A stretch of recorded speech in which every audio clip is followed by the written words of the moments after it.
नमस्कार, मैं वसंत रावल। आज मैं आपको बताने आया हूं वरयान योग के बारे में। ज्योतिष शास्त्र के अंदर पंचांग का बहुत ज़्यादा महत्व होता है और पंचांग के 5 अंग होते हैं: तिथि, वार, नक्षत्र, योग और करण। हमारी जो सीरीज चल रही है ये योगों की सीरीज चल रही है और योगों का सबसे ज़्यादा उपयोग मुहूर्त शास्त्र के अंदर किया जाता है। मुहूर्त शास्त्र के भी 5 बड़े बड़े ग्रंथ हैं जिसके नाम है मुहूर्त मार्तंड, मुहूर्त गणेश, मुहूर्त चिंतामणि, मुहूर्त पारिजात, मुहूर्त धर्म सिंधु और भी एक ग्रंथ है निर्णय सिंधु। इन सभी ग्रंथों के अंदर योगों के बारे में काफी विस्तृत जानकारी दी गई है। आज हम लोग बहुत गहराई से चर्चा करेंगे। 18वें नंबर का योग है वरयान योग। लेकिन उसके पहले योगों के बारे में और भी एक महत्व की बात है जो मैं आपको बताना चाहता हूं। आइए जानते हैं। जैसे 27 नक्षत्र होते हैं वैसे ही 27 प्रकार के अलग अलग योग होते हैं। इन 27 योगों के अंदर 14 प्रकार के योग बहुत ही शुभ माने गए हैं जिसके नाम है प्रीति योग, आयुष्मान योग, सौभाग्य योग, शोभान योग, सुकर्मा योग, वृद्धि योग, वज्र योग, सिद्धि योग, शिव योग, सिद्ध योग, साध्य योग, शुभ योग, शुक्ल योग और ब्रह्मा योग। मुहूर्त शास्त्र के अनुसार इन 14 योगों को बहुत ही ज्यादा शुभ और पवित्र माना गया है। इन 14 प्रकार के योगों में आप कोई भी प्रकार का शुभ कार्य कर सकते हो, कोई भी प्रकार का मांगलिक कार्य बेझिझक कर सकते हो। अभी हम लोग आएंगे 5 प्रकार के मध्यम योग जिसके नाम है ध्रुव योग, हर्षण योग, वरयान योग, परीग योग और ऐन्द्र योग। ये 5 प्रकार के मध्यम योग है। इसके अंदर भी आप कोई भी प्रकार का शुभ कार्य और मांगलिक कार्य बेझिझक कर सकते हो, लेकिन किसी विद्वान की सलाह लेने के बाद। अभी हम लोग जानेंगे कि 8 प्रकार के अशुभ योग होते हैं। इन 8 प्रकार के अशुभ योग में अगर किसी बच्चे का जन्म हो जाए तो उसके पैदा होते ही 1 साल के अंदर उसकी शांति पूजा करने को कहा जाता है और फिर वो बच्चा जब 15 साल का हो जाता है तो उसकी पूजा फिर से करने को कहा जाता है। वो 8 अशुभ योग कौन कौन से हैं तो सुनिए।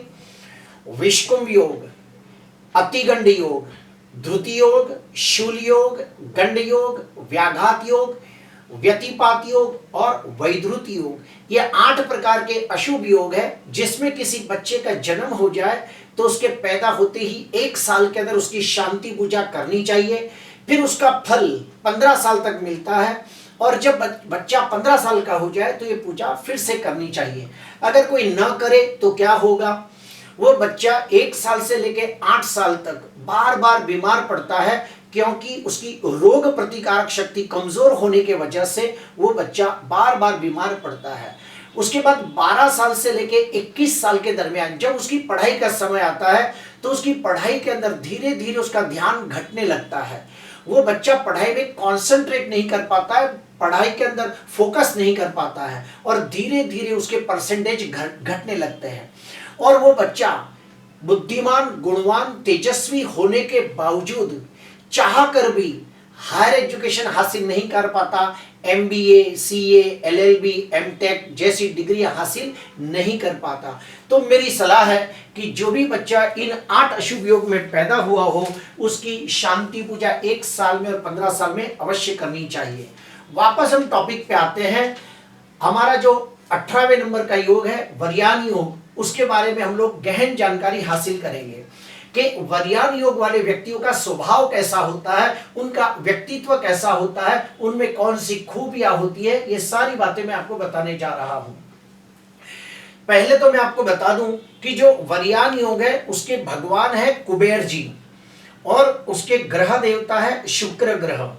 तो इन लोगों का काफी ज्यादा प्रभाव वरयान योग में होता है। अभी हम लोग जानेंगे वरयान योग वाले व्यक्तियों का स्वभाव कैसा होता है। तो सुनिए, ऐसे व्यक्ति अत्यंत बुद्धिमान, गुणवान, तेजस्वी, विनम्र, विनयी, विवेकी, प्रतिभाशाली और प्रभावशाली लोग होते हैं।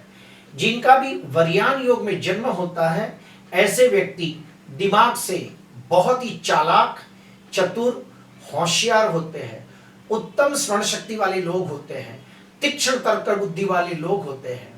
जिसका भी वरयान योग में जन्म हुआ होता है, ऐसे व्यक्ति अपने काम के प्रति, अपनी जिम्मेदारियों के प्रति पूरे ईमानदार, वफादार, नीतिवान और सजग होते हैं। जिसका भी वरयान योग में जन्म होता है, ऐसे व्यक्ति अपने काम को दिल से और सच्ची निष्ठा से करने वाले लोग होते हैं। ऐसे व्यक्ति के ऊपर आप आंख मूंद कर भरोसा कर सकते हो। ऐसे व्यक्ति का स्वभाव भी बहुत अच्छा होता है। जो भी व्यक्ति वरयान योग में पैदा होता है, ऐसे व्यक्ति स्वभाव से दयालु, उदार, सेवाभावी, धार्मिक, श्रद्धालु, विद्वान, ज्ञानी और धर्म के प्रति आस्था रखने वाले, ईश्वर के प्रति अटूट श्रद्धा रखने वाले लोग होते हैं। मुहूर्त चिंतामणि के अंदर यह भी कहा गया है कि जो भी व्यक्ति वरयान योग में पैदा होता है, ऐसे व्यक्ति बहुत ही भाग्यशाली, किस्मत वाले और नसीबदार होते हैं। ऐसे व्यक्तियों को विद्या प्राप्त करना, ज्ञान प्राप्त करना बहुत अच्छा लगता है। नए नए विषयों का ज्ञान प्राप्त करना, गुड ज्ञान प्राप्त करना, यह भी इन्हें बहुत अच्छा लगता है। मुहूर्त चिंतामणि के अंदर यह कहा गया है कि जो भी व्यक्ति वरयान योग में पैदा होता है, ऐसे व्यक्ति एक अच्छे सलाहकार होते हैं। ऐसे व्यक्ति एक अच्छे मार्गदर्शक बन सकते हैं। ऐसे व्यक्ति चाहे तो बड़े होने के बाद एक अच्छे शिक्षक, प्रोफेसर, लेक्चरर, अध्यापक, ज्योतिषकार, वास्तुशास्त्री, रत्नशास्त्री, काउंसलर बन सकते हैं। जो भी व्यक्ति का जन्म वरयान योग में हुआ हो, ऐसे व्यक्ति अपनी काबिलियत से, अपने दमखम पर, अपने क्वालिटी से, अपनी कैपेबिलिटी से जीरो में से हीरो बनते हैं और बहुत आगे बढ़ते हैं, उन्नति, प्रगति, विकास करते हैं। धर्म सिंधु ग्रंथ के अंदर तो यह भी कहा गया है कि वरयान योग में पैदा होने वाले व्यक्ति शून्य में से सर्जन करने वाले, जीरो में से हीरो बनने वाले लोग होते हैं। ऐसे व्यक्ति के पास अनुभव का जो ज्ञान होता है, उसके वजह से वो लोगों को बहुत ही जल्दी प्रभावित कर देते हैं और लोगों से फंसते भी नहीं हैं। वरयान योग में जन्मे व्यक्ति 38 वर्ष तक बहुत ही संघर्षों का सामना करते हैं और 38 वर्ष के बाद सर्व प्रकार के सांसारिक सुखों की प्राप्ति करते हैं, सर्व प्रकार के भौतिक सुखों की प्राप्ति करते हैं और समाज के अंदर मान सम्मान, पद प्रतिष्ठा पूर्वक अपना जीवन व्यतीत करते हैं। वरयान योग में जन्मे व्यक्ति अत्यंत भावनात्मक, संवेदनशील, रिश्तों को दिल से निभाने वाले अच्छे और सच्चे लोग होते हैं। धर्म सिंधु ग्रंथ में तो यह भी कहा गया है कि जो भी वरयान योग में पैदा होता है, ऐसे व्यक्ति के हाथ से कोई शुभ कार्य की शुरुआत की जाए तो भी बड़ा लाभ होता है। अभी हम लोग आगे बढ़ेंगे कि वरयान योग के अंदर आप कौन कौन से शुभ कार्य कर सकते हो। वरयान योग के अंदर आप कौन कौन से मांगलिक कार्य बेझिझक कर सकते हो, वो मैं बताने जा रहा हूं। वरयान योग के अंदर सगाई कर सकते हो, विवाह कर सकते हो। मेरा कहने का मतलब सगाई और विवाह जैसे मांगलिक कार्य आप वरयान योग में बेझिझक कर सकते हो। अगर नई गाड़ी खरीदी करनी हो, नया वाहन खरीदी करना हो, यानी कि 2 व्हीलर 4 व्हीलर गाड़ी खरीदना हो, तो भी आप वरयान योग के अंदर खरीदी कर सकते हो। घर के अंदर वास्तु शांति यज्ञ करना हो, घर के अंदर गृह प्रवेश करना हो, तो वरयान योग के अंदर कर सकते हो। घर की खरीदी करनी हो, दुकान की खरीदी करनी हो, तो उसका एग्रीमेंट आप उस दिन कर सकते हो।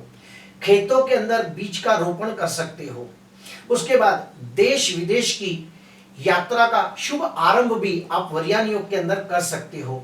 विद्या प्राप्ति की शुरुआत, ज्ञान प्राप्ति का आरंभ आप वरयान योग के अंदर कर सकते हो।